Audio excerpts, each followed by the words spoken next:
All right, I am here with Heather, is it Bedouin? Bodwin. Bodwin, I'm sorry, I cannot pronounce, I have trouble pronouncing my own name over here.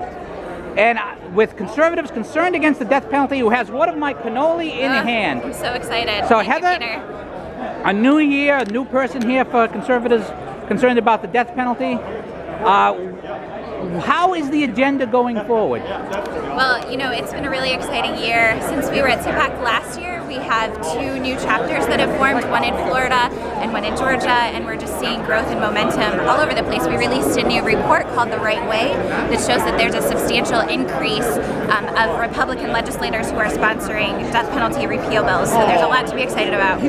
Now, after an event like the school shooting in Florida, I would think that that would make your task harder, because if there was ever a person who public sentiment would like to see get the death penalty, it would be the school shooter there. Certainly, and it's a very difficult situation, obviously, and first and foremost, you know, we grieve with the families of the children who are lost, and it's incredibly heartbreaking. And the thing that I want to focus on right now is how do we serve those victims? You know, how do we honor the families who lost loved ones? And we know that the death penalty system is incredibly harmful for the surviving family members, because you know the trial and appeals process goes on for so long, and it's often a false promise, right? We tell them that the death penalty will happen, and often it's never carried out. So I think a different sentence, maybe one of life without parole, would be much better. Now I'm going to step in the front of the camera with you, because one of my assistants are here, so we can face each other and we'll still be heard. Sure. Now, of course, as I said, we talked about the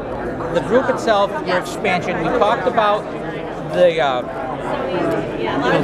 impact of the school shootings. Are there particular laws, small steps that you're trying to advance, that you've got going in particular states? Yes, absolutely. So there are actually 3 death penalty repeal bills right now in our country that have a really good shot of passing. One of them is in Washington, one of them is in New Hampshire, and the other is and it's escaping me right now off the top of my head. We have, but anyway, in Washington and New Hampshire, we have really amazing efforts that are led by Republicans that are possibly going to be successful. So we're really excited to see what happens there. Okay, now I am going to ask you, I know you're here with a group, but there's a series of questions I ask everybody here that I'm trying to gather data on about Trump year 1. So I'm going to ask you these questions. Yeah. Now I want to point out that these questions are being answered by Heather as Heather at this point, and not representing conservatives against the death penalty. Trump year 1, thumb up, thumb down, or... Do you want my numbers? Peter, that's a great question. First, I remembered the other state, which is Utah. Apparently I need another cup of coffee this morning. Well, you have the cannoli. I know, thank goodness for the cannoli. So Trump year 1, up, down, or in between. You know, I'm glad that Trump is surrounding himself with folks who are concerned about criminal justice reform. I think that's a positive thing. I hope that there can be advances made there. And we'll see, you know. Okay, the thing you like the best about Trump year 1, the thing you like the least? And these are questions I'm asking everybody, because I'm trying to gather data points. Yeah, good question. I think the thing I like the best, as an individual, I'm pro-life, and so I've been excited to see, you know, the movement that he's making there. Certainly, Neil Gorsuch is very pro-life, so that's encouraging to me. I helped to start a pregnancy resource center in Helena, Montana when I lived there, so I'm glad to see that. I will want to interview you for my Catholic radio show later about that separately. Yeah. All right. GOP 2018. What are the odds that they keep the House and Senate? What would you give? 50-50, 60-40, 40-60? Where would you put the odds? You know, I think it's hard to tell right now. I guess I would say 50-50. I think there's a lot left to be determined. And we'll see, you know. I think, you know, I made predictions this last round that were certainly wrong.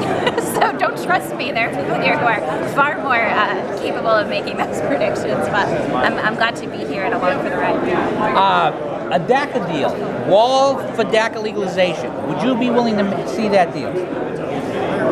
That's a good question too, Peter, and you're asking asking me things out of my out of the realm Well, of no, my I'm asking you expertise. the personal stuff. Yeah. Because that's the last question that I've asked everybody, and then we have you plug the group one more time at the end. Yeah, I think personally I care a lot about dreamers, and I can't help. I'm an evangelical, and so I look up to folks like Sam Rodriguez from the National Hispanic Christian Leadership Conference, who's been involved with Trump since the beginning, and I think the dreamers need a place here. So is a deal wall for dreamers is acceptable to you? Perhaps. All right, now. One last time we're going to put your activist back on again. You're now again speaking for your organization. If people want to find out more about Conservatives Against the Death Penalty, where should they go? They should go to www.conservativesconcern.org, and we'd love to connect with you there. Thank you, Heather, so much for being interviewed and for sharing the camera with me. Yes, thank you for the acknowledgement. Oh, that's what we do. Made my day. All right, take care.